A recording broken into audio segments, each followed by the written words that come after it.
दक्षिण अफ्रीका के western cap प्रांत में आई हाई टाइड ने ऐसा हाहाकार मचाया कि प्रशासन के हाथ पांव फूल गए। वहां के एक रेस्टोरेंट में हाई टाइड से तबाही की डरावनी तस्वीरें आई। वेस्टर्न केप में प्रशासन ने पहले ही इसकी चेतावनी जारी कर दी थी और समंदर की डरावनी लहरों ने वो चेतावनी सच साबित कर दी, क्योंकि साउथ अफ्रीका के वेस्टर्न केप प्रांत में समंदर के किनारे बने रेस्टोरेंट में लहरें इतनी तेजी से घुसी कि किसी को संभलने का मौका तक नहीं मिला।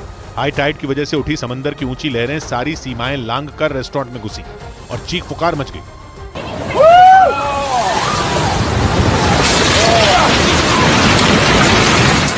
वहां मौजूद लोगों को तो समझ ही नहीं आया कि अचानक सैलाब कहां से आया। दो लोग तो तस्वीरें खींचते समय ही लहरों की चपेट में आ गए, क्योंकि उन्हें पीछे से आ रहे खतरे की भनक तक नहीं लगी। ये तस्वीरें साउथ अफ्रीका के चौथे सबसे बड़े प्रांत वेस्टर्न केप के जॉर्ज शहर की, जहां हाई टाइड की चपेट में आने से 7 लोग घायल हो गए। और साउथ अफ्रीका की राजधानी केप टाउन से भी हाई टाइड की खतरनाक तस्वीरें आई, जिनकी सोशल मीडिया पर सुनामी से तुलना होने लगी। केप टाउन शहर भी वेस्टर्न केप प्रांत का हिस्सा है। जहां हाई टाइड ने लोगों को डरा दिया, वहां उठी ऊंची ऊंची लहरों को देखकर लगा कि सुनामी आ गई, क्योंकि केप टाउन में समंदर ने विकराल रूप ले लिया। पानी इतना ऊंचा उठा कि लगा सब बहा ले जाएगा, और हुआ भी वही। समंदर का पानी शहर में घुस गया। रास्ते में जो चीजें आई वो या तो टूट गईं या फिर पानी में बह गईं। घरों का निचला हिस्सा भी डूब गया और सड़कों पर खड़ी गाड़ियां तैरने लगी। हर तरफ पानी ही पानी नजर आने लगा। एक शख्स की मौत की भी खबर आई। यही वजह रही कि इन खतरनाक तस्वीरों ने लोगों को सुनामी की याद दिला दी, क्योंकि सुनामी में भी कुछ इसी तरह ऊंची ऊंची लहरें उठती हैं। वैसे दक्षिण अफ्रीका के वेस्टर्न केप प्रांत के लोगों को मौसम विभाग ने पहले ही हाई टाइड की चेतावनी दे दी थी, लेकिन समंदर ने अंदाजे से ज्यादा खतरनाक रूप ले लिया और हाई टाइड की वजह से उठी ऊंची लहरों ने लोगों को हिलाकर रख दिया।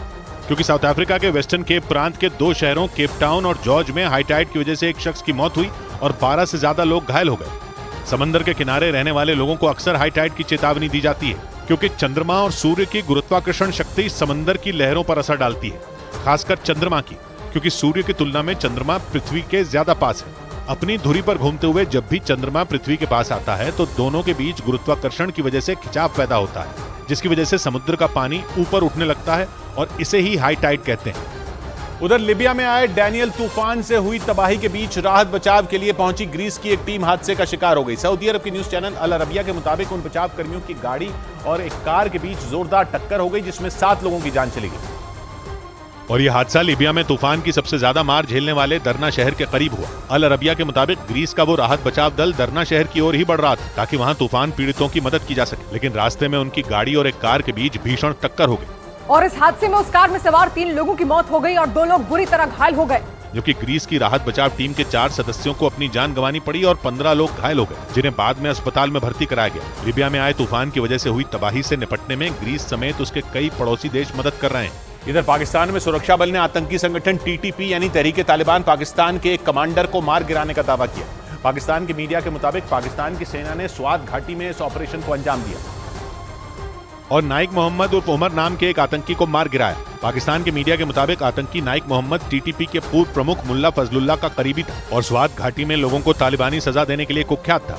पाकिस्तान की मीडिया के मुताबिक नाइक मोहम्मद स्वात में सुरक्षा बल के खिलाफ हुए कई हमलों में भी शामिल था। कुछ साल पहले स्वात घाटी में पाकिस्तानी सेना के ऑपरेशन के बाद वो अपने परिवार के साथ अफगानिस्तान भाग गया था, लेकिन पाकिस्तान की मीडिया के मुताबिक इसी साल जनवरी में वो स्वात आया और पुलिस अफसरों को निशाना बनाना शुरू कर दिया। और इसी साल जून महीने में उसने अपने साथियों के साथ 2 पुलिसकर्मियों पर हमला किया था। आतंकी नाइक मोहम्मद पर TTP के लिए जबरन वसूली करने के भी आरोप थे।